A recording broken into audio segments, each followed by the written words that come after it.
What up, people? Welcome to IBE Esports Podcast. Lawrence and Neil are not here. Lawrence is in Florida on a business trip. No, he's on a flag football tournament. Neil is snowboarding somewhere and hopefully will never return. So you're stuck with me, Philip, and our guest, John. Hey guys, Guys, how's your week going?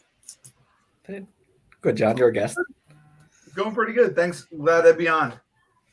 I say, yeah. It's not often we have guests appear like twice in like the same 2-3 month span. So he must be really special. So Word, appreciate it. I appreciate it. Thank John. you guys for having me on again. I loved our last conversation, and I think there's some things to talk about since I've last been on. So I'm really excited to get into it. Before we get started, the people are asking. This isn't me asking. It's the people, right, Phil? They want to know. Are you a Jets fan or are you a Giants fan? Because some are saying you can't be both. I'm not one. I'm just, the people are asking. I'd love to talk about it real quick if you're cool with that. Go for it. I mean, as you guys know, the Jets and the Giants aren't great teams. So personally, to me, following both, you're picking a loser every year, no matter what. So I don't see it as a bandwagon thing. I see it as I was taken to 2 different games when I was 7 years old and decided to pick a football team. I couldn't pick.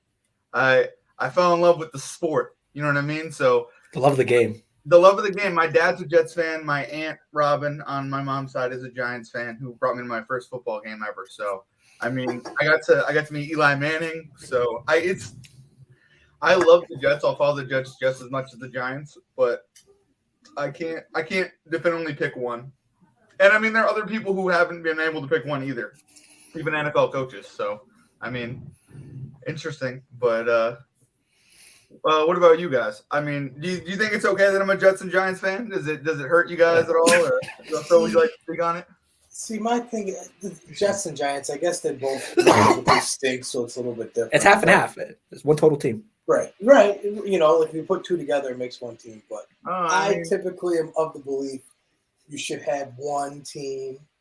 But I mean, your reasoning is valid enough. We will let it slide for today. And the league was built on the Jets and the Giants. The first AFC team ever to win a Super Bowl was the New York Jets in Super Bowl III. 18-point underdogs. We brought the leagues together. And the Giants, I mean, the Giants were in the first league ever. I mean, we had 2 of the greatest coaches as offensive and defensive coordinators. And I think as we're going to get in tonight, those are just as important as head coaching jobs in the NFL. And I mean, it's exciting. It's exciting. Phil, where's your stance?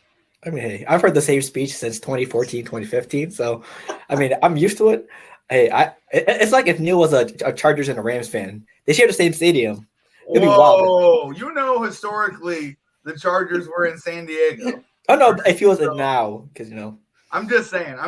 I mean, if you want to go Raiders and, like, Rams, I guess, you know what I mean, because they're both in LA, but like back in the day, I'm just saying historically, I know my stuff on it too. So, I mean, that's where it's like. Yeah. For me, I mean, hey, that's been my boy since 2014, 2015. So I support him no matter what kind of decisions he make, drunk or sober. So that's fact. It is what it is. That sounds like I'm not rocking with it, but I'm going to let him slide. That's what I got out of it. Yeah. We rock with my boy, Mark. I mean, Neil, I'm gonna be honest with you. I wanted the Patriots to lose so badly this week, and I feel bad because like Phil's a Patriots fan, but like I wanted them to lose so bad. They beat the Jets twice this year. I couldn't have them go to the playoffs. I was rooting for the Bills hardcore, and I do not like the Buffalo Bills. So I get it if you know what I mean. Do you think the Bills are overrated, John? What'd you say? Do you think the Bills are overrated, John? No, not overrated. I wouldn't call them the Vikings of the AFC. But right. We're getting to that too. Well, I'm glad you brought up the Patriots and Bills because it's going to get us right into the who's in and who's out for the playoff situation. So heading into Week 18, we know there were some oddities going on this week because there was the canceled game between the Bills and Bengals, and we'll get to that after and the implications of all that stuff. Mm-hmm. But so Patriots had a win to get in. Dolphins had a win to get in, and the Steelers needed both of them to lose. Steelers did their part of the job by winning the game. Patriots did their part of the job by losing. And the Miami Dolphins, although they were also playing with a third-string quarterback, struggled to put up more than 6 points against the New York Jets, but they are squeaking in the playoff. How do you guys feel about that trio of games this weekend? Well, They were really interesting. I watched most of them. What about you, Phil? you know what Lauren says in our group chat, and whenever he watches football, the NFL scriptwriters are doing their job. The pen has been on fire this last couple of weeks. So, I mean, hey, 2 kickoff return touchdowns. The scriptwriters are doing their job. So shout out to them. The scriptwriters do not want to see Skylar Thompson in the playoffs. So all that the league is rigged stuff should be put to bed now. Because if the league was rigged, they would not have made it so the Dolphins get in. They would have made the Dolphins lose. Because if anything, yes, the script would have been the Bills have to win. I get that. But then the script would have been the Dolphins have to lose them because at least the Steelers pose somewhat of a chance. The Dolphins got no shot with Skylar Thompson playing quarterback. That's true. I just try to defend my case because I mean, we know. Yeah, in my defense, yeah, I mean those 3 games, I was watching them very closely. I was on a train on my way back because me and John were hanging out in Jersey, the great state of New Jersey this past weekend because football Giants. Yes, the tri-state area Jets and Giants. Thank you. Yeah. I was watching all the games closely. They kept like flipping through the channels because it was obviously the 3 games that mattered the most for the 7th seed. I mean, hey, the Dolphins, I guess, got it done. I mean, they didn't have to do much because the Patriots shit the bed. The Steelers did their thing. So, I mean, hey, it's not the matchup everyone wanted, but hey, I'm pretty sure a lot of Bills fans want to kill the Dolphins in the playoffs. So, I mean, at least someone's get their wish. At least we know some Bill fans that wants the Dolphins to get destroyed in the playoffs. So, we'll see how that goes. So, what's your overall thoughts now that the year's over and you can look back? I mean, 8, 9. What's your thoughts on the Patriots season this year? I mean, I think when we did our predictions and stuff like that, I think we had them going like a 7+1 team, and they got like 8. Yeah, and I said they weren't gonna make the playoffs, but I didn't think we'd still be in it in the last couple of weeks. So they did a little bit better than expected, but I think they were like most people's expected result, not make the playoffs, 7-8 win team, just because they didn't make any moves from last year and didn't improve. So I pretty much like even what I was saying. I'm probably not a low to mid tier team, but just a mid tier team. So I'll say that. So after now watching Mac Jones, this is for both you guys too, and full year 2, Josh McDaniels is gone, who apparently is a great coordinator, but not really a good head coach we've seen. And we saw, the offensive coordinators in New England were garbage this year, but still Mac Jones, who everyone was high on, last year they were calling him Baby Goat. He was Baby Tom. He was good. What's the consensus on Mac Jones? After a full year 2. Honestly, for me, I want to see what he does without Matt Patricia because, yikes, him calling the plays. I mean, yes, obviously Matt Jones has to throw the ball and make plays on his own, but having Matt Patricia is definitely a handicap on the Patriots offense. And I'm gonna say Mac Jones needs to see an improvement. I mean, a lot of people are saying, "Oh, there's a lot of out there takes to saying, oh, he's the best quarterback in the draft after year 1." Even though we didn't get to see Justin Fields or Trevor Lawrence develop into what they are right now. So, yeah, I'm gonna say probably like maybe if I had to rate at 1 to 10, maybe like a 6, 6.5 or 7. I just want to see what he does with like someone that isn't Matt Patricia, anyone but Matt Patricia, to be honest, because this year, not it. I hear you. What do you think, John? I mean, I personally think the struggles of the Patriots and the Jets this year, they struggled with their offensive coordinators, and we'll get into that more later. But to talk about Mac Jones, I almost felt bad for him. He was a first-round pick. I mean, this is his 2nd year in the league. I mean, he got injured, and then they tried to replace him with a Zappy. And I mean, I'm not trying to say Zappy didn't give you guys some energy. I think he did, but I don't know if he did enough to not start. You know what I mean? To create that false persona of are we about to just scrap Mac Jones after 2 years? You know what I mean? I see him on the Patriots for at least another 2 years, playing out his rookie contract, and then see what happens. But I don't know. I just didn't feel like he got a good enough shake this year with the Patriots. And I mean, they beat the Jets twice, so I mean, that's a given. So. They won games that people didn't think they were going to win, and their defense was really good. So, I mean, I think you guys definitely need a new offensive coordinator. See, I think I'm in the minority. Well, I don't know. Maybe it's a split decision, but I think that what Mac Jones was his rookie year is the best version of Mac Jones you're ever going to get. Really? I think that we may have seen his ceiling. I just see he doesn't have the athleticism of the other quarterbacks in a game that's rapidly changing, where if you can't move, it sucks to be you, pal. I mean, the Patriots are notoriously known for not bringing in offensive weapons. Bill Belichick is notoriously known for being stubborn, as we saw by not hiring a real offensive coordinator this year. So it's not really as much an indictment on Mac Jones as it is the Patriots organization as a whole.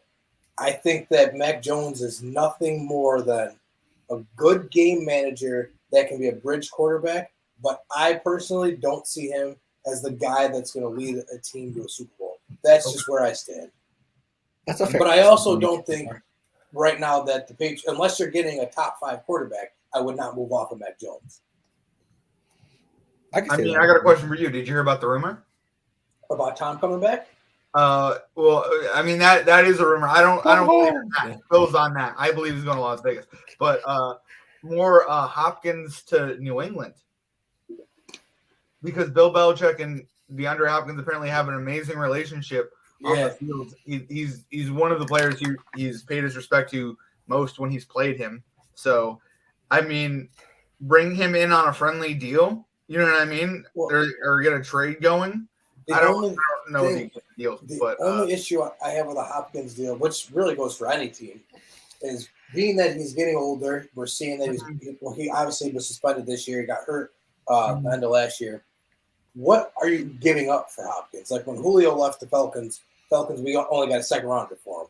I mean, and we ended up stealing him pretty much because he ended up being hurt pretty much every game after he left Atlanta. What am I giving up to get DeAndre Hopkins? If I don't have to give up a lot, sure, that's fine. But if I'm sitting in New England and Arizona's talking about I want multiple seconds or I want it first, like, no, you can keep DeAndre Hopkins at that price. But you can get him for 1 second or, a couple thirds. What about a third or a fourth round pick? I think that's worth it. Okay. Especially for a team that notoriously does not know how to draft receivers. I 100% would take an aging veteran like DeAndre Hopkins. And that would be a jump, and I think that would persuade Tom to think about New England. So, I mean, I don't know. But I think adding a weapon, like you said, Kenny, is rare of the New England Patriots. So it's going to be interesting to see what happens this offseason. And as far as Tom going back, I think that he's at the point where he would come back because he's buried the hatchet. I think it's Belichick now that would have to do it because Tom has pretty much proven, like, hey, look, without you, I can win. I've been to the Super Bowl. I've made the playoffs every year. Without me, you stink. You didn't make the playoffs year 1. Year 2, you got blown out by the Bills. And year 3, you didn't make the playoff. So now it's time for Bill to swallow his pride and say, okay, Tom, I need you. I don't know that Bill will do that. You don't think McDaniels is going to do that? And, like, No, not Belichick? No, I'm talking about McDaniels in Las Vegas. Like, try to steal him. No, McDaniels will 100% take him. That's not 100%. Gotcha. I don't think Bill would swallow his pride and say. I think they're 25-25 since Brady left, so which is very scary. So, Bill, would you take Garoppolo? There's quite some teams going back to New England. But to me, like, is Garoppolo that much of an upgrade over Mac Jones? I know I just said all that about Mac Jones, but I mean that's what I'm saying. Unless you're getting a clear-cut, bona fide great quarterback, like. Because Mac Jones isn't bad. He's just not the guy that's going to lead. Like, I don't think the Patriots are just a quarterback away, if that makes sense. Line, they need receivers. They need a quarterback. They need secondary help. Because if they were just a quarterback away, Mac Jones could give you a playoff run. Right, special teams help. Oof. Special teams, yeah. Matthew Slater is getting older each year. Come on, you're really going to cut Slater like that? No. I'm saying, like, He's not getting any younger. I'm saying not cut him. I'm saying that we need help. Okay. And at some point, he's got to hang it up. Sure. Right. He can't be the best special teams player every year for us. Sure. But right now, he's pretty good. Right. What else we got, Kenny? All right. So that covers that trio of games with everybody getting it. Well, I guess we didn't really touch on the Dolphins, which this can kind of lead into next week's preview because the Dolphins and Bills games are obviously closely related. The Dolphins, so it came out today that Tua is not cleared, which, I mean, in my opinion, thankfully, because I don't think that guy's going to play football anytime soon. But the Dolphins now have to head to Buffalo next week and play the Bills, who are a highly motivated team right now The Dolphins are coming in with a 7th-round pick, Skylar Thompson, who has shown us absolutely nothing. I guess my question is, do they lose by more or less than 3 possessions this season? All me and John care about, as long as they lose by 7 or more, we're happy because we have a parlay going. As long as they lose by 7 or more, we're good. 7 or more. It could be 8. It could be 7. It could be 7.5 or 7.9. As long as it's 7 or more, I'm happy. But it probably will be more than 1 possession. It's a pretty crappy situation for the Dolphins. I mean, you look back after they beat the Bills early in the season. I was one of the people that said the Dolphins are the best team in football. Like, they looked great. Everything was clicking. And how dare you say that? Tua was just never the same after that game, obviously. And He wasn't. it looks like they're just not going to get back. And unfortunately, I don't know if Tua plays football again, to be honest with you. And if he doesn't, they're back in limbo because who plays quarterback for them? And now you go from the future's bright, you have a championship window, to when are we going to actually do this thing? Right. I think he still plays next season. I think if he has no concussions after next season, you should treat him on a case-by-case basis. But I don't know. I think it's up to him to decide when his career's over. You know what I mean? Yeah. Like, I mean, don't get me wrong. I don't think anyone should play with more than like 3 or 4 concussions, but recorded concussions. But I mean, I think there was too much talk before the season, Kenny, on like, can he even play quarterback in this offense well enough? You know what I mean? And he has. Right. So I can't as a Jets fan like talk bad about him after he went out there and had multiple concussions this year. Ugh. No, that's why I just feel bad. Like, it's easier said than done because it's not me that would have to hang it up. That's the thing too. Like, it's like, yeah, he had 3 concussions in a span of less than 4 months. Like, mm-hmm. The competitor in him, he's going to want to be out there. But you hope people close to him are having real conversations. Like, we know you love this game, we know you love the sport, but people are dying with the CTE every day. You had 3 concussions in 4 months. Like, we might have to think about this. I'm so glad the Dolphins treated this right, because how many teams do? Like, it's a professional sport. We know how they get. They would have just passed him along to let him be cleared for this week. I'm glad to hear that he didn't clear the testing, because there's no way he should be out there this weekend. Absolutely. I mean, I don't think they could find a scapegoat to clear him. You know what Right. I mean? Exactly. Right. He did earlier this season. Right. Exactly. It's almost sad just to think how young he is. You know what I mean? Versus how many concussions he already has. So. Yeah, he's younger than me. I'm only 27 years old. This guy's younger than me. And he had 3 concussions in 4 months. Like, his brain was scrambled 3 times. Like, people don't understand how bad that injury was. Yeah. Great. Also, there's a take floating around that said they went from Brian Flores to Mr. McDaniels, and they saw. I think they have the same record as from last year to this year. Is there any But in McDaniels' defense, though, he played with Teddy Bridgewater how many weeks, Skylar Thompson how many weeks? Yeah. Where I'm not, and I love Brian Flores, but the two are not the same in that aspect. Yeah, I saw that flying around here and there. And then in Brian Flores' defense, he also didn't have Tyreek Hill on his team, so it cuts both ways. And I Jalen thought Wall. they should have blown out the Jets last week. I just watching that game was painful, but it was nice. It wasn't. You know what I mean? Like, if they had a competent quarterback, it would have been a different score. Well, Joe Flacco's competent. No, I'm talking about the Dolphins. Like, it should have been like 45-9. You know what I mean? Like, they should have gotten the ball Teddy more. Bridgewater, even Bridgewater can't stay healthy, because I thought even with him in there, they might be able to do something. But that guy can't stay on the field either, which I guess looking back on it, Bridgewater has a terrible injury history. So if you already have somebody that, might not be the most durable, you probably shouldn't have a backup that also is not durable, because you're going to be playing with that 3rd string guy. We got Mr. Ali in the house. Oh, no. Hold on. Oh, here we go. Let me bring him in. Hold on. Oh, hold on. What's up, Lawrence? Hold on. Let me fix this real quick for you. Yo. Hold on. Yo, can you guys hear me? Yep. What's good? What's good, man? Oh, he's on location. Uh-oh. Yeah, I had to cover something. What's good, John? What's happening? Oh man. Check his drink. No. What y'all been talking about so far? So right now, we're talking about the Dolphins and how they struggled against the Jets, and how over under they lose by 3 touchdowns this week with Skylar Thompson. Dolphins upset, man. Really? Okay. I mean, He's tripping. Nah. I think it's unfortunate Tua's not playing, but I think it's gonna be Bills are gonna probably kill them. In all honesty, and the Bills, a good segue. They look like a team. I mean, obviously it's 1 week, but they look like a team of destiny. The way that they came out in the first play is a kick return for a touchdown. Then they go down, they score another kick return for a touchdown. Like the script is on fire. I'm telling I you. don't know how to feel about it because I bet against them at the beginning of the year, not win the Super Bowl. Yeah, how do you think this podcast feels about that? I got money on the Chiefs. Nervous. I think it's gonna be the Chiefs.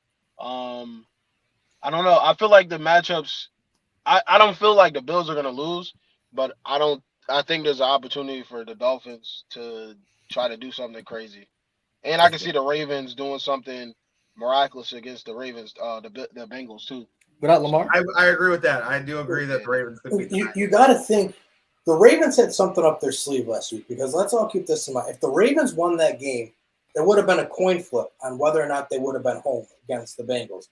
Instead of actually trying last week and having a chance at a home game, Harbaugh was like, nah, Huntley's not going to play. Dobbins ain't going to play. Mark Andrews ain't going to play. Our offensive lineman ain't going to play. They benched everybody.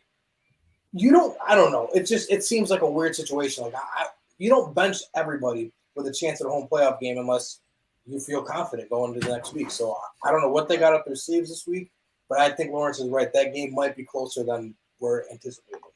Yeah, and you got to remind both those guys are playing. Both those teams are playing each other for the third time. It's hard to, especially let alone dominate 3 games in a row. Yep. But playoffs, every play matters. It's not going to be like the regular season where we're like, all right, we got to turn the page. Playoffs and the running the ball too is going to be a factor. So I think the Ravens too going to have the advantage because that's all they do is run the ball. Mm-hmm. Who starts Huntley? Yeah, I believe Huntley. They're gonna lose. Who they play again? We play the Bengals. They gonna lose.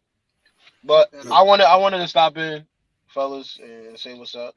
That's what's up. And listen, another thing too, Phil. Before I go, man, can I get the counter, please? Oh, so well, John. And like what March or April, Kenny and Lawrence made a bet who would have more wins at the end of the season between the Saints and the Falcons. And John, I'm pretty sure you know by now. The score is, drum roll, please, Kenny. 7-7. We have a dead tie to finish the season. And guess what? I will take it because my Falcons did not finish with more wins, but there were plenty of weeks when I told Lawrence, like, I don't know why you're so confident because our teams are in the same boat, and he kept telling me we're not in the same boat. Bro, I'm gonna still say the Falcons suck, bro. I'm gonna still. But guess what? I gotta say it. But I will say you did when we did the tier thing back in the summer. I was taken back when you said they're in the same tier, and obviously that's true this season. That's so my I gotta That's all I was trying to say. So that's how the bet turned into who's going to have more wins. But it ultimately started as we are in the same boat, my friend, and he didn't want to hear me. So hey, man, the fact that he was even fighting with me week 18, it just made my day. Yeah, and literally the loser, whoever lost, had to do like what 100 push-ups. 100 push-ups. Yeah. The push-up time. The push-up bet. So we tied. So my fat ass ain't got to do anything. Thank God. But all right, fellas. I just wanted to come by, say what's up, and listen. Who that nation is over the Falcons, man. Always and forever. You know that? You can say that, but we know it. All right, I'll catch y'all. Yes, sir. Okay. All right. So now that the loser is gone. Well, the tire. I mean, I'll take it because. Like you guys both gonna do 50 push-ups? Absolutely not. That was not in the contract, sir. That is not. I'm just saying, if it's high, you don't need one. The fine line. Yeah, no. I'll say, yeah. But yeah. So, moving on. Let's see. AFC playoffs. The Jaguars and Titans. That was a good one for the battle of the AFC South. I would just like to go on record as saying that, Phil, you know me, for a year, I've been telling people, I never tried to talk bad about the Titans. I just said 2 years, actually. Yeah, I just told people, like, they're not as good as, like, you guys want to believe they are. I told you before the season started the Titans were making the playoffs.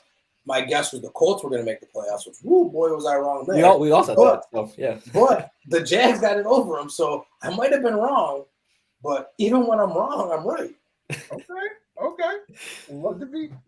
Hey, it was. I think they fired their defensive coordinator. They fired some coaches as well after. I think their offensive and defensive coordinator. Yeah. I think everyone but Vrabel got fired. Ooh, Jesus. But I also would like to point out, I'm one of those people too that like to laugh and call haha, Ryan Tannehill. But is it not very clear how bad that team is without Ryan Tannehill? And AJ Brown. Oof. Oh yeah, that too, obviously. But Ryan Tannehill wasn't there, and that team couldn't go. That AJ Brown trade was a steal, though. Well, it's a great trade. Right. I guess it made sense for them too, though, because they couldn't afford to pay him. Mm-hmm. So you got to do what you got to do, and you took a first round receiver who just happened to be hurt a lot, which was AJ Brown's MO in Tennessee, anyways. So it's not much. It was much different, but yeah. Also, they obviously Mr. Willis wasn't cutting it, so Josh Dobbs did slightly better, but not by much. I think it was by much because Malik Willis couldn't complete a pass. Oh no, yeah, Dobbs was completing passes. Dobbs put up numbers. Dobbs was a great career backup guy. That's nothing more, nothing. I completely forgot about him until they brought his name up again. Ever since Cleveland, I thought he was somewhere. But yeah, no, he was a solid backup in Pittsburgh. They knew that he was never going to be a starter. And I think he went to Jacksonville as a backup, and he just bounced around everywhere. He's one of those guys, a good locker room guy, picks up your playbook well, But if you're relying on Josh Dobbs to get to the playoffs. Yeah, for the Jaguars too. The future's looking very bright. You get Calvin Ridley back next year after the whole scandal thing with the Falcons, but also, hey, you don't have Urban Meyer as a head coach, so things are always positive. So. Yes. And what do you think of Trevor Lawrence's progression? I think it shows how great he is when there's an actual adult in the room. Urban Meyer was not the guy that was going to do anything for anyone. I think it was great for him. And clearly when he came out of the draft last year, he was a generational talent. Everyone knew it. He's showing you flashes. But I guess also at the same time too, though, I don't know, at the end of that game against the Titans, I think that if the defense doesn't score his touchdown, I'm not 100% confident that Trevor Lawrence was going to be the guy to drive him down the field because he was also struggling in that game. He's still young, but he kind of. I'm going to get heat for this, and I said this last night, but he kind of reminds me of Peyton Manning. Peyton Manning out of college, they were bad. The Indianapolis Colts were bad, and then in their second year, they put the league on notice. So, I'm not saying he is Peyton Manning. I'm just saying before I didn't believe the comparisons with the height and how he prepares and things, and now I'm like, okay, I can see it. You know what I mean? If he continues to do what he's supposed to be doing, you know what I mean? And Doug Peterson's there, looks great. Did they put the league on notice? I get what you're saying, but sort of. Just because I know because I don't even think they're favored this week against the Chargers, and the Chargers are on the road against. I know. I think they're going to beat the Chargers. Maybe not, but that's. I'm going to play this quarterback over there. I like that quarterback over there, but I've heard that their defense is injured, and I've heard that Mike Williams might be injured. So I've got my suspects to it. If everyone's healthy and everyone comes out, I expect the Chargers to win, but I'm still gonna pick the underdog. I need an underdog somewhere. I'm not gonna. John's the underdog guy, so he's just a Giants fan. What do you expect, Kenny? So Kenny, he's a Jets and Giants fan. What do you expect? Yeah, I guess so. If they win, that'd be crazy, right? That is probably the most favorable underdog, to be honest. Well, the Giants. I'll tell you about the most favorable underdog when we get to the NFC side in a second. Okay. Actually, get into the NFC side. So the Green Bay Packers, all you have to do is win the game. Yep. Just win the game. You have Aaron Rodgers at home on Sunday night.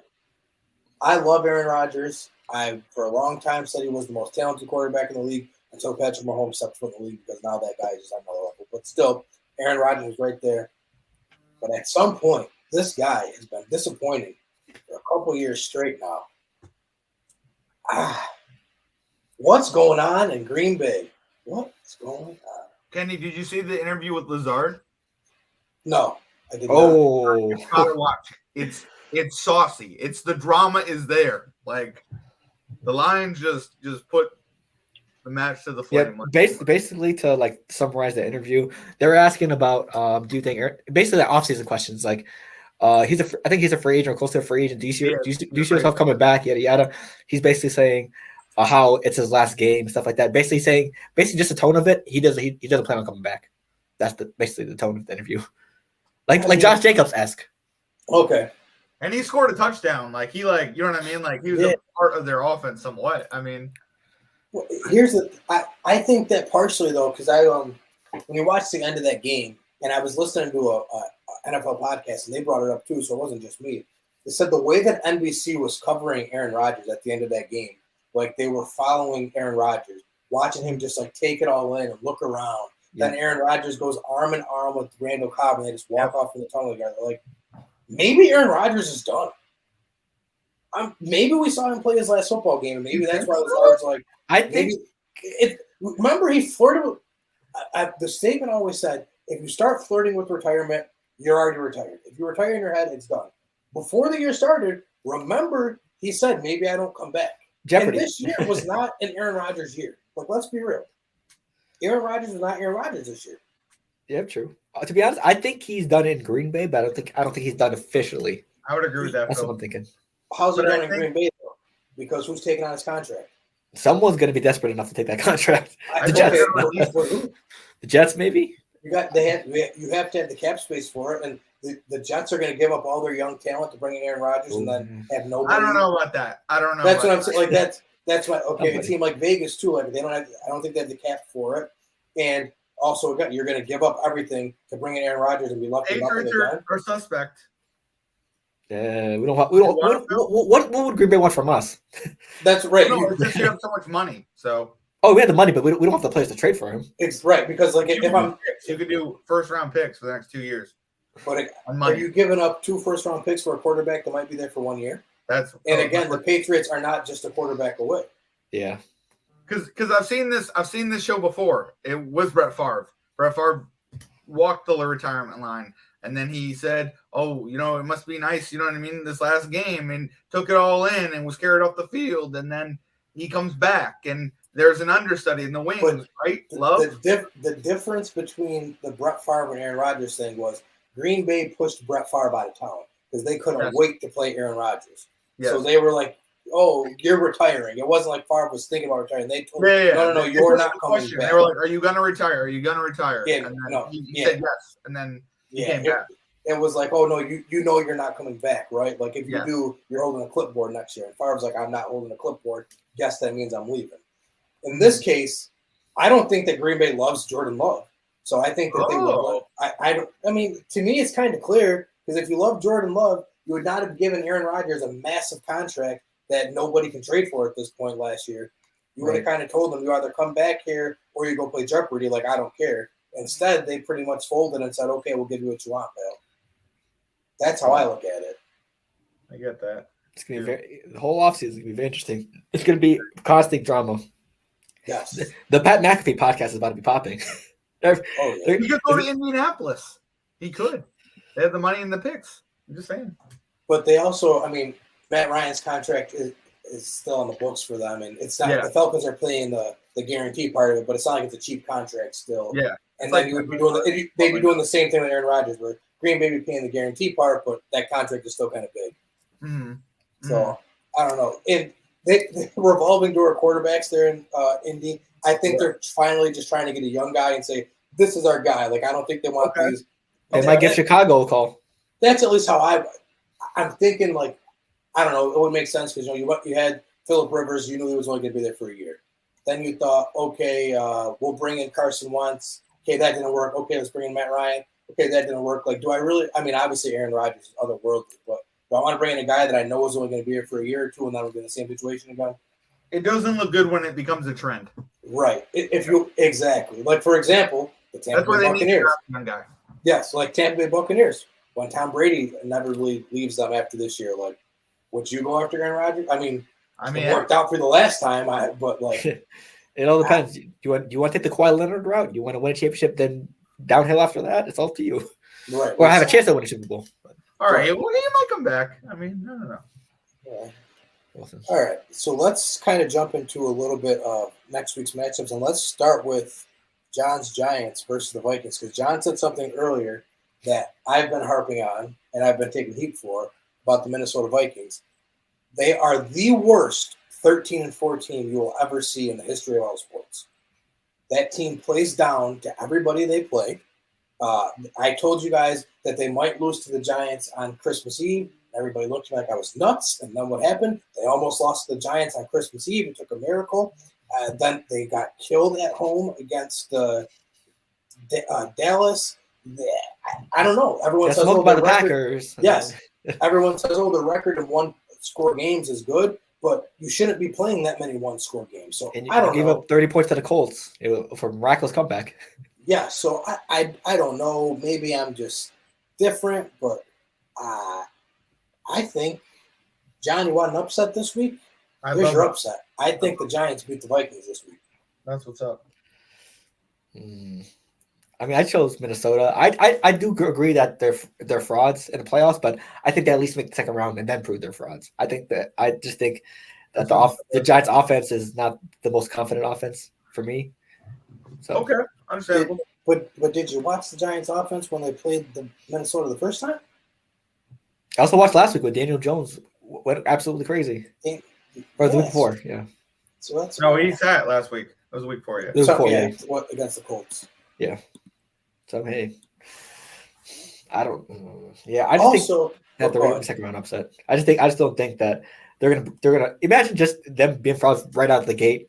I mean, it's definitely possible, but I think that they just win one game and then make an exit. I just don't think they're gonna lose that fast.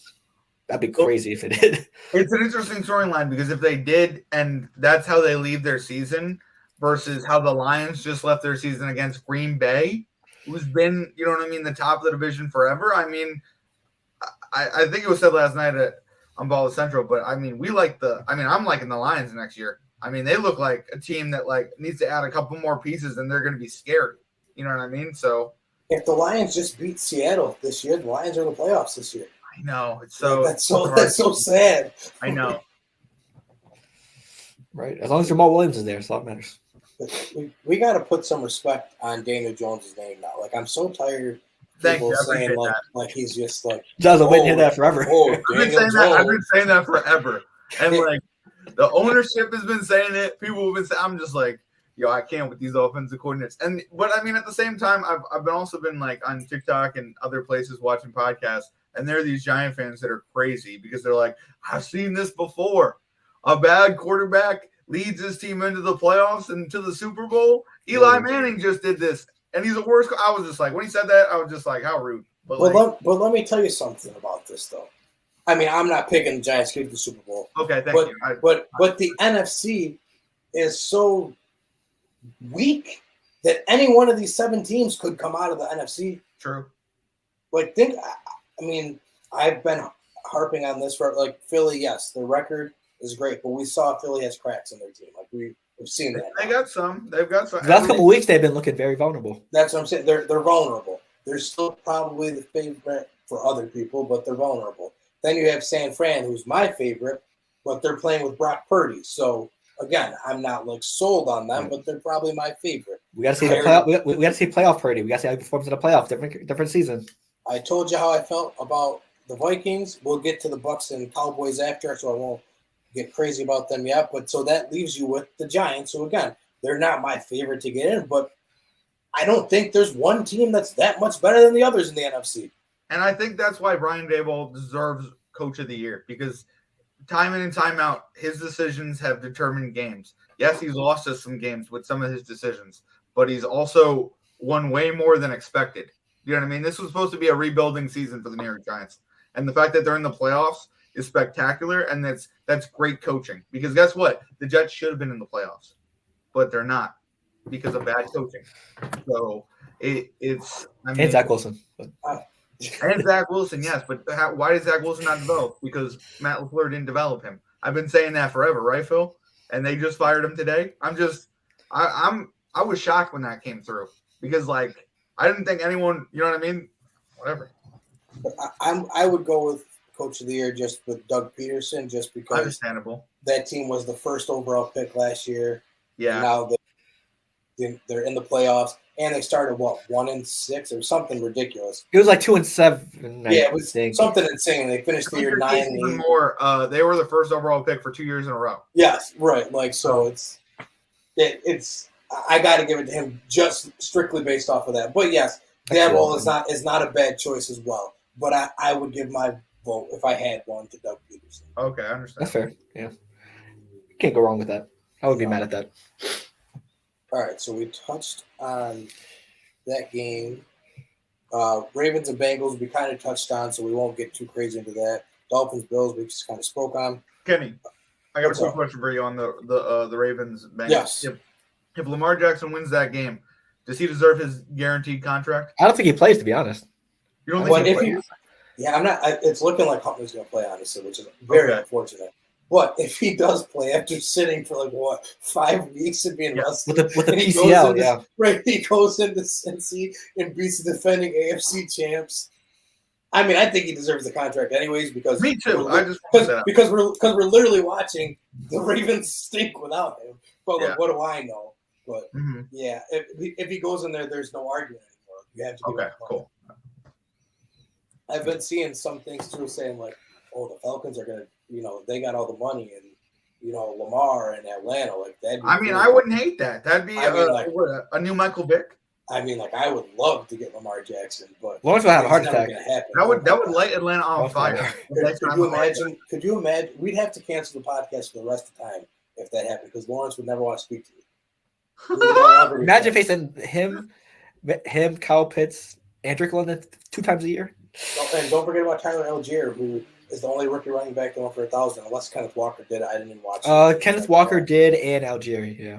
You could probably sign Antonio Brown because Atlanta's fine with signing him. No. I'm just saying he throws with Lamar. No, we don't want him. Gotcha, understandable. I'm not a huge fan of him either, but I'm just putting it out there. You could get people too. Yeah, we get people, but he can stay where he's at. Gotcha, understandable. Yeah, he's like nuclear. I don't know why I'm bringing him up. I just no, it's but a game that I will be paying attention to this weekend is San Francisco and Seattle because San Fran to me is my favorite to come out of the NFC, but the Brock Purdy thing kind of scares me because he's a rookie quarterback. But in this game, he's going up against Geno Smith, who is not a rookie quarterback but has no playoff experience. So I think that you're pretty equal. And then it comes down to coaching, and Kyle Shanahan is a phenomenal coach. I mean, the guy got Jimmy Garoppolo to a Super Bowl and made people think that Jimmy Garoppolo was great. Now everyone thinks Jimmy Garoppolo stinks. Now he's got Brock Purdy looking. In 4 games, people want to give Brock Purdy Rookie of the Year.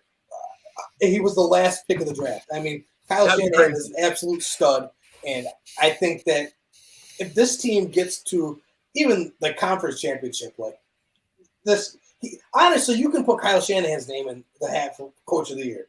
Just what he's done with this team is crazy. Yeah, I mean, because you have so many weapons on that team: CMC, Kittle, Ayuk, Debo's coming back. Yeah, Debo hasn't played. Literally, they've played almost all 3 quarterbacks, minus Trey Lance because of the injury, of course, but they've pretty much had the same result. Yeah, it's just crazy.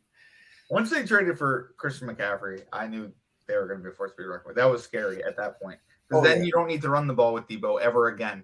You know what I mean? He said, "Fuck those incentives." He literally was just like, "We just signed the best." Oh my! I still can't believe that trade went through. Do you know what I mean? Crazy. Great trade.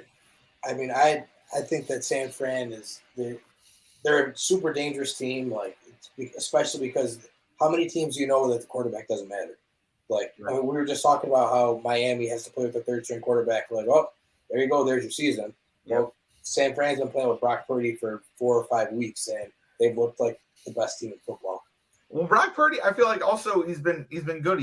He jumped into the system. You know what I mean? But he's been doing what he needs to be doing. You know what I mean? And he's not questioning anybody. He's working well with everyone. So he's not making too many mistakes as well. That's the biggest thing. That's all I'm saying.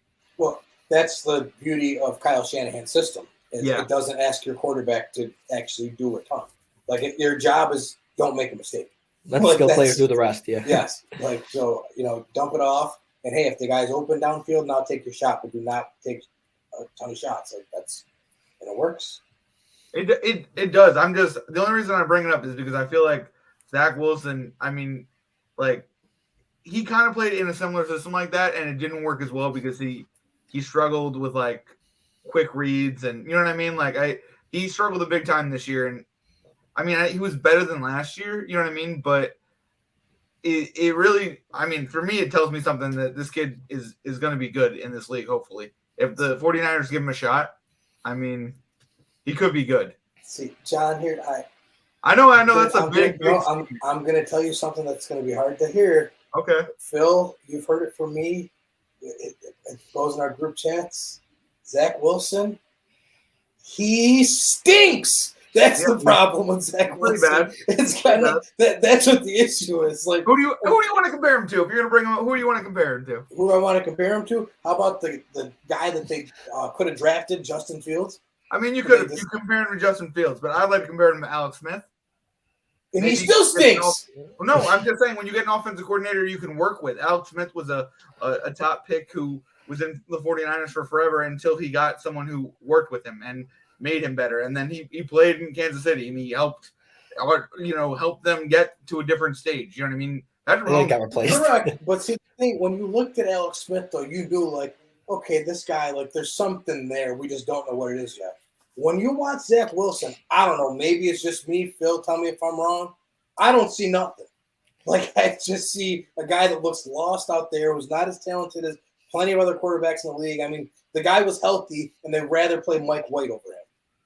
I mean, I've defended Zach Wilson a lot this year, and I'm gonna say I liked his last statement in the media. Every Tuesday night he does. Anybody who comes to New York, I'm gonna give him a hell of a time, and I'm gonna compete in practice. And practice now. And that's wonderful. We're at with Zach Wilson. If Robert Saleh wants to give him another chance. And, I mean, do what you want. They haven't fired Robert Saleh yet, and he wants to give him another chance. That's beautiful, and I love hearing that. But you couldn't even give Mike White hell because he beat you out for a job. I mean, I hear that. I like Mike White as well, but I mean, he's not going to be here next year unless the Jets re-sign him. And okay, here's the line. And they're going to go get a veteran. So I mean, I wonder. Right, they're going to go get a veteran. So let's say they go and get Derek Carr. Derek Carr or Zach Wilson, Phil. Derek Carr. See, there was no hesitation. Yeah. But is Derek Carr not injury prone? Has Derek Carr not gotten injured before? He's not injury prone. Okay, you wouldn't call him injury prone. Sorry. No, I'm just saying. But he got hurt once. Like in his career, he's been hurt once. He hasn't been out a couple games. Okay, sorry, my bad. No, I'd take Derek Carr. I mean, what other veterans will be out? Jimmy G or Zach Wilson? I'm taking Jimmy G. Okay. I don't take anybody over Zach Wilson. I'm just that's my point. Like I don't think there's a veteran out there that he beats right now. Yeah. But I'm just saying I don't think they cut him. You know what I mean? Oh, you can't cut him. I'm just saying I don't think they cut him. I mean, you could cut him. I mean, a lot of people saying he's done in New York. Right. What do you think, Phil? I mean, there's going to be a lot of quarterbacks in the market. Jimmy G, Derek Carr. Honestly, I don't think he deserves a starting job going into next year because there's a lot of opportunities you have with like Jimmy G, Derek Carr, maybe Aaron Rodgers, but that's a long shot. Mm-hmm. But yeah, you got to see. Tom Brady will be on the market. He's not going to New York. Oh, I would. Tom Brady to come to New York one time. But I want to see all my options first, to be honest. But I don't think he gets a starting job next year. I think he stays on there. But I'm more interested in who we sign as offensive coordinator because they're going to determine what's going to happen next at the quarterback position. Because I think realistically, and it was on Matt LaFleur to develop this guy, and he didn't. And now coming in, you know what I mean? You need an offensive coordinator that's going to play to our strengths. We're a running team. We have Breece Hall, you know what I mean? We have Bam. We have a bunch of great pieces. You know what I mean? James Robinson too. I forgot about him. And I mean, we our wide receiver core. I can go on. We can throw the ball, but I'm just saying there were games with Zach Wilson, and then there were games with Mike White that they threw the ball too much. You know what I mean? And I didn't like the play calling. That's all I'm going to say, and I'm excited to see what happens next. So, but at least you have the Jets, the Giants. So. I mean, I think the best part about at least 2020 was the draft. So I'm excited to see what Joe Douglas does with the 13th overall pick. In past years, it's been used on players like Michael Parsons. You know what I mean? It's been used on players like You know what I mean? Like Yeah. some others. I mean, we can go on. I think the Eagles used it last year on Davis, if I'm not mistaken. It was the Georgia tackle. That sounds about right. But I mean, I'm excited to see who we add. You know what I mean? So it's going to be a good offseason. And I'm excited. They're probably going to add a veteran quarterback. And I think I want someone to teach Zach Wilson too. You have him in Joe Flacco. What do you mean? No, Joe Flacco has been done, and I'm tired of all. He's a Super Bowl champion. Come on. Oh, all right. He was done the day he got paid after he won the Super Bowl on Ray Lewis. All right, so like that's all I'm saying. He said Trent Dilfer Jr. No, Flacco had a great arm until the year he got paid. I don't know what it was. You know what I mean? I think that what veteran quarterback they bring in will tell you what they actually think of Zach Wilson. For example, if they go out and like they bring in Marcus Mariota, that means that they want Zach Wilson to be their guy. Like they're just bringing in a guy to be, you know what I mean? If you go out and you get Derek Carr, you're pretty much saying like, no, we don't really believe in you, Zach. Like, what I've heard it's Garoppolo. Which that's the same. And to me, it's in the same boat as Derek Carr. Like you bring in Garoppolo. In a way, just because Garoppolo has been seen as a 1 year, 2 year type of guy. You know what I mean? So I mean, he can hand the ball all next year. But if he comes back and he plays for the Jets, that's telling enough. I mean, a lot of people said he was done after like week 15. You know what I mean? We'll never play in a Jets uniform again. And I also didn't like how, like, even when he was benched, they didn't dress everybody. You know what I mean? Like they purposely didn't dress Zach Wilson or Mike White when either of them played, and I thought that was telling too. Like you're giving up the game. I don't know. It just so this is the way I look at it. I'm happy the Patriots beat him twice this year. So I mean, bro, consistency kind of happened, and Zach Wilson said the wrong thing afterwards, but I mean, no one saw that he threw 0 interceptions. I mean, that was the one good thing he did that game. That coin is punching the air right now. I mean, it's a coin of fate. I think the only playoff game we haven't talked about now is my favorite one of the weekend: the Tampa Bay Buccaneers and the Dallas Cowboys. Now, Phil, hear what you have to say about it. I'm nervous about this game. There is no love lost when it comes to me and Tom Brady or me and the Tampa Bay Buccaneers. Because obviously 28-3 and the Buccaneers, Falcons rival. Very special place in my heart. No, can't stand them. Hate them both. Very glad that we beat the Buccaneers, so they now have to go to the playoffs with a losing record. With all that being said, also the Cowboys as well. Right, the Buccaneers are going to win this game. Like I don't know why people. Okay, the Cowboys are 12-5, but Dak Prescott's still quarterback. Oh, all right. Tom Brady's still quarterback. All right, the Buccaneers are going to win this game on Monday night. And I can't wait to see it. The internet is going to explode. The Cowboy fans are going to have a field day. Everyone is going to tell me how bad Dak Prescott is now after I've heard how great he is. Everyone's going to say this one needs to be fired, that one needs to be fired. I can't wait because the Cowboys stink when it matters most. And we're going to see it again. So it's like a win-win for you regardless of what happens. Tom Brady gets knocked out and the Cowboys get knocked out. It's pretty much what But see, it's almost like still not a win-win, though, because if the Buccaneers lose, now granted, the Cowboys should win this game, but all we're going to hear is, we beat Tom Brady at home in the playoffs. You guys can't say that. So I think I would much rather I can't finish the sentence. But the Buccaneers are going to win this game. Yeah, I mean, I completely agree with you. I mean, I said this last night. This is probably one of the worst playoff teams we've seen for Brady in like recent years. And they still have a shot against the Cowboys, just how Dak has played ever since he came back. I think he was like leading the league or like close to leading the league in interceptions, and he missed like multiple games. Which was only behind Derek Carr, and he missed way more games than Derek Carr. And then I think he passed Derek Carr. So yeah, I mean, they should be running the ball more, but every time Dak throws, it's an interception.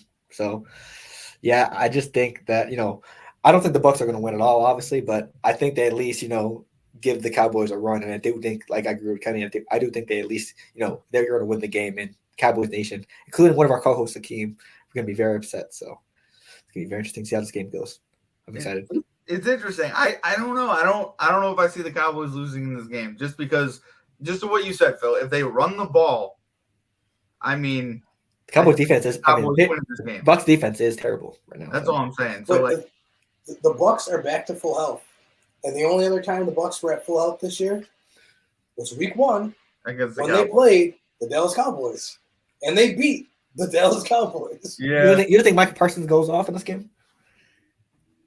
he could. He could, but he could have gone off Week 1. He didn't. So just like I mean, but at the same time, Tom Brady said it. They're not the same team, so it's going to be interesting to see what happens. no, they're not. But I've Tom Brady seen could be this a better story team. too many times with the Buccaneers, with Tom Brady. That's why, like You Phil think said, they're dead. I'm not picking them to win it all, but I would not be shocked if we're sitting here the Wednesday before the Super Bowl and we're saying, is Tom Brady going to win his 8th ring? Because that's what happens with this guy. It's just like it's whenever you think that he's not going to do something. What does he do? He does it. So I'm not picking him to win it all, but I ain't counting him out either. Right. I think my beginning of the year matchup for the Super Bowl was Bucks and Chiefs, and that's still alive. So, hey, we'll see how this I will be goes. proven wrong by Tom Brady. It feels invigorating. Well, if Tom Brady does make it to the Super Bowl, there'll be another celebration here on IBT Sports Part 2. So, yeah, see, that's why you can't actually win the thing. Yeah, that's why I can't win the Super Bowl. But I mean, Right. I, So going with the playoffs, and you're talking about the championship. So how do we feel about this conference championship rule that now if the Bills match up with the Chiefs, it's on a neutral site? Because the Chiefs wouldn't like host it, right? No, It has to be it's a a neutral neutral site site because the Bills played one less game than them. Now, let me start by saying, obviously, it was a travesty what happened. Like, there's no words to describe what we watched happen on that Monday night. Right. But if you're going to just cancel the game, you can't change the rules for everything. You're gonna kind of trying to say, like, if you as a league made the decision that we're just not going to play this game, it is what it is. You can't now say, so we're going to penalize you, Kansas City, because you played one more game than Buffalo this year. Because that's what it comes across as, almost, if that makes sense. Yeah, because the Chiefs finished as the 1 seed because of that. So that's what I'm saying. They will play home. Yeah. That's my, like, 'cause I completely get it, but it's just it's like, okay, well, this team earned the 1 seed, but you're telling them, well, you didn't actually earn the 1 seed. So while I get you're being fair to Buffalo, which 100% you should be, you're also at the same time then telling Kansas City, but how we're not being fair to you. Is there a perfect solution to this though? There's no perfect solution. Yeah. This was my solution after the game, and I know I'm going to sound crazy for saying this, and I think in a way it's stupid, but I mean I think it would have solved this problem from the get. You should have just called it a tie. And then the winner of winning out, for example, the Chiefs, they would have won home field, and it would have just been a. Well, and because that's essentially what I'm saying. Like, because if you were just going to say it's a no contest anyway, like that's the same. Like, then go by winning percentage, and the Chiefs get the one. Because I get what you're trying to do, but just at the same time, like there are also 31 other teams in the NFL. That's true. Well, here's my question: where do you think the neutral site's going to be? Yeah, I don't know, because a lot of people thought maybe it'd be Detroit before, because Detroit always is the random neutral site, but they're getting their field, re-rolled that weekend, so they can't play Indianapolis. Yeah, or maybe New Orleans. See, I said the only way to me that you can make this like somewhat like make a little more sense to me is if you allowed Kansas City to pick the neutral site. So it's still neutral, but it's still kind of like my home field advantage. You know what I'm saying? Yeah. Preferably a dome. Yeah. Preferably. And it should be able to be anywhere. So like Kansas City can say, okay, we're going to play at the University of Missouri since that's still in the state. That would be wild. That'd be crazy. I don't know if you could do that because, I mean, you also still got to get Buffalo fans like tickets. Why? You know what I mean? But why? Because if we play that Monday night game out and Buffalo loses, they're the 2 seed. It's a guaranteed, like it's an automatic NFL transaction. Like for example, like they buy in to buy playoff tickets. So, but if you played the game at University of Missouri, you could do the same thing if you go to a neutral site. You just have to go all the way to Missouri. That's all I'm saying. Well, and just like if they played the game in Kansas City, which is in Missouri, then Buffalo fans would have to go to Missouri anyways. There's no difference. Sure. I mean there'd be some reason to go to Missouri because not a lot of people go there anyway. So the only reason to go there is to see Patrick Mahomes. I mean, I just don't think, you know what I mean? If you're going to do it in an NFL stadium. You know what I mean? Like, I get, like, you want to keep it in the state. It's just, like, home field advantage. It would be a great place because, like, the NFL does the combine there, and they can have a closed dome, or it could be open. So it literally, you could pick the site of Indianapolis, and then Buffalo could be like, we want it open. Why would Buffalo get the choice? I mean, no, I'm just saying it would be they could pick the location, and then Buffalo could be like, we want, you know what I mean? It'd be a nice compromise. I mean, they don't need to give it. I know. Like that's I guess that's where I'm at with this. Is like everyone's like, oh, well, make sure it's fair for Buffalo too. But why? Yeah, I don't. that's the point that I'm at. Like, like the game didn't get played. I don't. Yeah, it stinks. It didn't get played, but it didn't get played. I mean, do you know who? Like right now, would have had a gripe. Well, actually, still does have a gripe. Is Cincy? Cincy would have been the 2 seed. Yeah. If they won that game on Monday night, and now Cincy's a 3 seed, and almost if they would have lost last week, almost would have. Now you got to play the division rival with tape on you. Right, and like if they would have lost last week, they would have had to flip a coin to see if they're going to be home this week. Wow. Like no one's bringing that part up. Yeah. It's a good point. I don't know. There is no right way. That's the problem. Is that no matter what you do, someone was going to be upset. Right. But I just think that I don't know. There couldn't. You give the tie to Cincinnati, even though I mean I don't even think it matters when you think. But let's talk about how much it doesn't matter. Like last year, that game was the best game to watch all last year. Like Buffalo, like they changed the overtime rule because it was so close. It was a spectacular game, and applause to everyone who played it. Like I'm not a fan of really either team, but it was amazing to watch. Especially the Bills. I hated them. I loved them losing. But no Tyreek Hill this year, so time to go on. I don't know. Well, this is they got to do it. I mean, we've seen Joe Burrow I mean, obviously the Bills have beaten the Chiefs in the regular season, just like Burrow has. But Burrow got past the Chiefs in the postseason. Yeah. That's the Bills' next step. The Bills have to get past them in the postseason. Mm-hmm. And until they do, I'm not. I mean, that's why in a way I wasn't all out on the Bills. You know what I mean? Like I made that bet in the beginning of the year that they wouldn't win the Super Bowl when everyone thought they would, because like it's a hard thing to win the Super Bowl, and it's even harder when you're saying you're gonna go win the Super Bowl. Like as a Jets fan, I hated when Rex Ryan did that. It was like he jinxed us. And it's even harder when you have to go through a guy that you haven't beaten in the postseason yet. Preach. Like that. Preach. The same guy has ended your season 2 years in a row. Preach. Oh. And you have to get through him again. So sounds a little biased, Kenny, but I understand. No, it's the truth. I mean, I know it probably does because I do like Mahomes and I have money on the Chiefs, but it's the truth. Yeah, you have to beat Mahomes. You gotta be the guy you gotta beat the guy to be the guy. Just like I'll flip it to the NFC. The Eagles are the 1 seed, but last year we saw Tom Brady beat them. If they matched up with the Buccaneers, I'm not just gonna hands down say, "Oh, it's the Eagles' game to lose." Like you got to beat the guy. True. It's gonna be fun. What else we got? Coach openings. Were there any coaches that got fired that shocked you guys? Probably Lovey. I mean, that's probably like consensus around the league. First it was a colleague getting fired after 1 year. Now Lovie Smith. I mean, they ended the year off nice with a W. I mean, it cost them the number 1 pick, but I mean, it's just nice to see your team win to end the year instead of losing because that franchise has been known to be losing ever since Deshaun Watson left. So, I mean, I still think they should have gave Lovie a more fair of a shake than 1 year, like their previous coach. So. And I think the thing too is like everyone is really harping on that they lost the number 1 pick. The thing to me, it's not like it make that huge of a difference because Chicago ain't trying to get a quarterback anyways. Mm-hmm.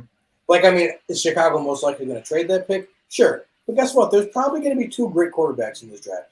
If C.J. Stroud decides to declare, which he hasn't yet, which is weird, but if he does, Bryce Young and C.J. Stroud are both good. So even if you end up with the other one, like, it's not the end of the world. But I don't know. I think that Lovie Smith was brought in to be the scapegoat, just like David Culley was the year before. They purposely hired Culley so they could fire him immediately. Lovie Smith, I thought they would maybe give him a little bit of a leash, but I think they proved they brought him in to be a scapegoat and to rid of him.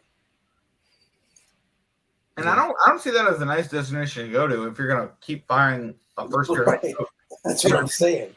So it's just like, I don't know. I'm surprised Brandon Cooks is still there, to be honest with you. Oh, he wants out.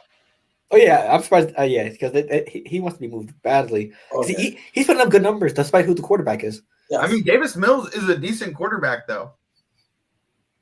I mean, he came from Stanford. He's developing. I thought he was playing pretty well. Long neck Kirk Cousins, right? He could be a great backup somewhere. You know what I mean? Yeah. Or I mean, he could be a great backup there. As long because here's the I get what you're saying because I was the same way. Like Davis Mills, he's not bad. But if I got a chance to get Bryce Young or C.J. Stroud, I would never say, "Well, I got Davis Mills." So, but I know you're saying though, like if you can't get a stud quarterback, like stick it out with them until you can get a stud quarterback. He's not a bad bridge quarterback.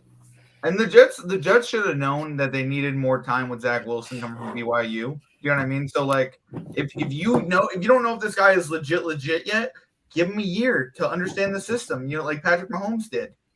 Like So I mean, it'd be good. For me, one coaching firing that was a surprise, and it's not a surprise because it happened. It's a surprise because it took so long. Was Cliff Kingsbury in Arizona? Yeah, I mean, I find it funny that they gave him an extension after last year because it was like the only year that they ever actually did anything, and they then got mollywopped in the playoffs. But then for them to let him last as long as they did this year, and like, well, I mean, it was about time. I've said on this podcast before, I've never seen a guy fail upward so much in my life. He got fired as a college coach, hired as an offensive coordinator at a college, and then like 3 days after that, the Arizona Cardinals were like, "Hey, want to come be the head coach of our football team?" Never in my life have I seen anything like that happen, but I don't know. Kind of glad that experiment's over, and I'm curious who's going to come in and be college coach now. Right, but I think it's going to be a completely different team as well because Hopkins is gone. Well, most likely going to be gone because they're looking to trade him. Depends where. J.J. Watt's gone. Chandler Jones is already gone. It's going to be a very interesting team to coach. Did you see? They got permission to interview Sean Payton today. Damn, Denver. A lot of people want Sean Payton. I'd like to see Sean Payton go there. Either Denver or Arizona. Yeah, I think that Arizona makes the most sense, to be honest with you. Denver, I don't know. Do you want to go coach in a division that has Patrick Mahomes and Justin Herbert for the foreseeable future? Like, I mean, I don't. They do give you the best upside with the roster over the Cardinals, though. I mean, yes, Russell Wilson stuck this year, but you have a decent defense as well. I would rather go to Arizona where, I mean, I have Kyler where, they say that Sean Payton's a QB whisperer, so you'll have him, and you're going to be in a division where, I mean, okay, yeah, you got the Niners, but that's really who you have to compete with because we see the Rams are going downhill fast. The Seahawks, I mean, this was a great story this year, but we believe in the Seahawks with Geno Smith in the future. I'm not. So I think that Arizona is a better destination for him. Could be. Or then there's the rumors that the Saints are going to eventually fire Dennis Allen and just bring him back. Well, Lawrence is like, please. In the car right now, please do it. Right. Because he's there to 2024, right? Sean Payton, that's his contract. That's what he's saying. Technically, yeah, he has to get traded out. Yeah, Doc Rivers style. Right, exactly, Doc Rivers style. But hey, it's going to be a nice little offseason. A lot of rumors. That's all that we had for the week. I mean, there's a ton going on. Wait, what'd you guys think of Matt LaFleur getting fired? That just came out today and it shocked me. But did it shock you, Phil? Like I've been saying it forever on Baller Central, but I mean, you mean Mike LaFleur? Oh yeah, Mike. Sorry, I was like, wait a minute. I was like, did I miss it? Did Matt get fired from Green Bay? I got scared I hate when parents name their kids the same name. I was like, oh shit, I missed that. Yeah, Mike. I mean, with the way the Jets offense looked second half of the season, I can see it, but I thought he was decent enough to just keep it for another year, but I guess not. Yeah, I don't know. Obviously, you watch the Jets more closely than either one of us do. So, because in my opinion, I didn't think that offensive coordinator was a problem because we saw that offense flourish like at times this year, and then it just seemed like whenever Zach Wilson got in there, they didn't. So again, that could be because he's not being developed, like you said. I just saw again, I didn't watch him closely enough. I just always assumed it was because Zach Wilson was not that guy. But I mean, to me, it looks like the organization thinks otherwise because if you're firing the pieces around the guy, then what's that tell you? Yeah, and I mean, to be fair, Robert Saleh, I'm pretty sure like his best man was a LaFleur brother. I'm pretty sure it was Mike, but it could have been Matt LaFleur too. They were both at his wedding. So it's just like, I mean, to fire your offensive coordinator as a head coach, you know what I mean? Like, he's doing what he needs to do. So I mean, that's props to him. I would say, if that's what it was. Well, and it's cool too. I mean, obviously, everyone always tries to say this, but they came out and said that it was a mutual decision. So, like you said, if him and Salah are great friends, like maybe they just come together and he was like, "Listen, I can't do it with this kid. You know, I can't." Like, and Salah was probably like, "You're 100% right. You're not the man for the job." And go on your way. He'll go somewhere and he'll learn. And I mean, I think the only reason I think it's news is because an offensive or defensive coordinator could take over if a head coach ever went down for anything. You know what I mean? Like they're the guys that we expect to get a job is someone on a winning team. You know what I mean? So like we saw last year in Buffalo with the Giants with Dayball. You know what I mean? So it's interesting to see what's going to happen this year. Yeah. That's so who we play for. Welcome to the segment with me and Ken. Phil's favorite part. Oh, I just have nightmares about that situation a couple years ago. Fucking Chandler Hutchinson. My guy. Pain. So who we play for is you're basically gonna name a name and then we have to guess. Yeah. Oh, we're not actually doing it. It's just a joke. Yeah. No. Yeah. We took. Unless you want to, Kenny. Nah. I mean, we're a little over an hour at this point, so let's. Sorry about that. So, Phil, what we'll do is when our illustrious host Lawrence comes back, we'll make sure that he has something ready for us. Because I know Phil's been waiting for 2 years now to get. Absolutely. So anybody or everybody, what's your last words to leave the people with? John, you're a guest. Would you go first? Okay. Guys, I appreciate you having me on the podcast. Love talking sports with you guys. I love the perspective of the show. It's like our show. It's got even Neil's within the same league, and it's the sports talk is really elevated, and we dive into more than just the initial problem. It's what we think the problem is, and it's been awesome to be here, and I'm happy to start the New Year's off with you guys. And that's my last words. I appreciate being on. Hey, Philip. Let's see. Pretty interesting start to the new year. Patriots getting bounced, but the Celtics are doing well, and NBA season's right around the corner. So, yay! I mean, I'm excited about that. But I mean, hey, all of our teams minus John's are kicked out, so it's going to be a very interesting NFL playoffs to watch and bet on. So, I'm ready for it.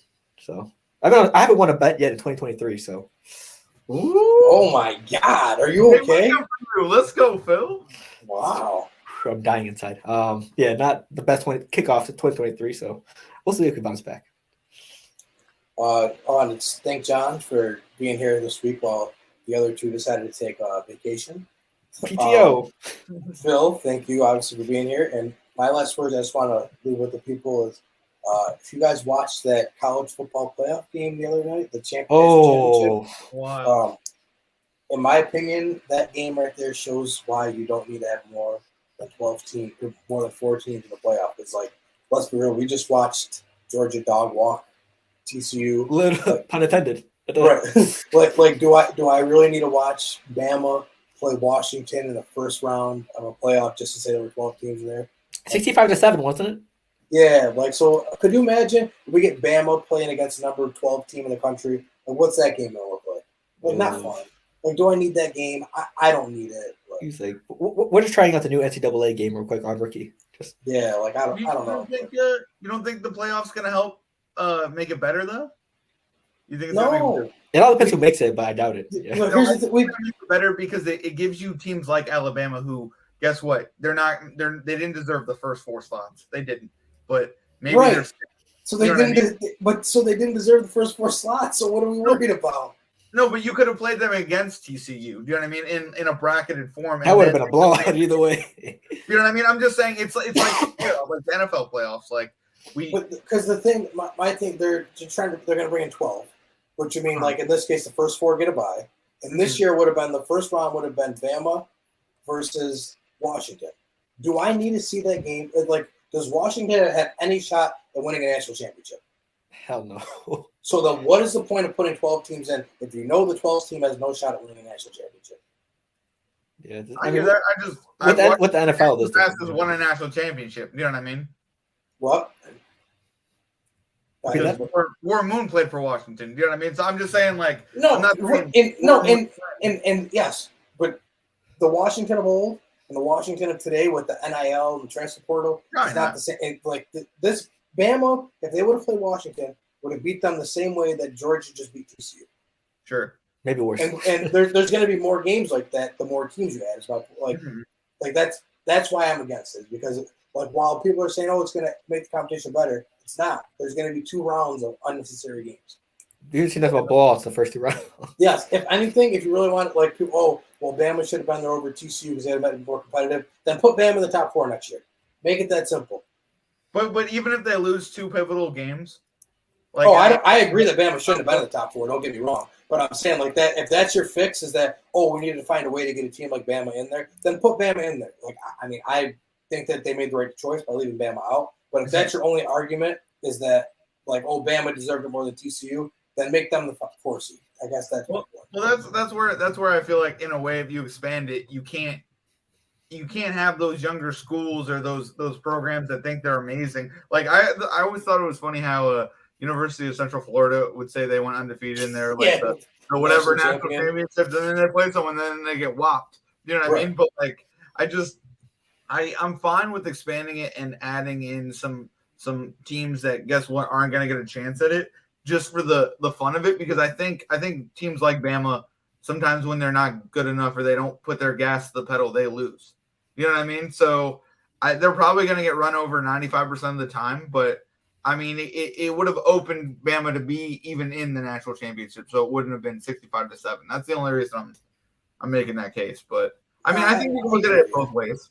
Because you look at it too, like last year when they let Cincy in, which rightfully so. Again, they should have let Cincy in, but we saw Cincy get killed too. So it's like killed, but I would have liked Cincy losing in the first round versus like the semifinal. You know what I'm saying? No, and again, I get it. It's just, I think no matter what, at the end of the day, we're gonna just have more blowouts. Like, true. If your ultimate goal is just, I want to have the best game, then just put the teams you think are the best 4 in there. Like, I don't know.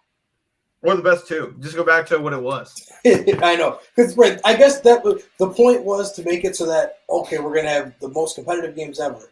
And now we're still watching blowouts. So what are we doing here? Yeah. And then, like, as much as I want to crown Georgia, like, the top of the top, like, I'm like 65-7. Like, everything hit for my bet, but the spread. First half, Georgia, the over points hit by Georgia alone, and then the over. I mean, the over hit, and I just needed. You took what, plus 13.5, right? Like every plus 19. Oh, God. Oh, well. They lost by 58-ish, 50 plus. Oh, it's crazy. Unbelievable. Bang. All right. That's all we got for the week, Phil. Okay. Just a reminder, IBT Sports Podcast, YouTube, Facebook. We also have if you don't want to see our beautiful faces, we're also on Apple Podcasts as well. So tune into that. Also, side note, fuck Google Podcasts, because I can say it on this platform as well, because they've been fucking ball center over for the last 5 weeks. So fuck them. So with that being said, hey, hopefully, Neil and Lawrence's vacation won't last longer than a week, and we'll see you guys next time. Deuces.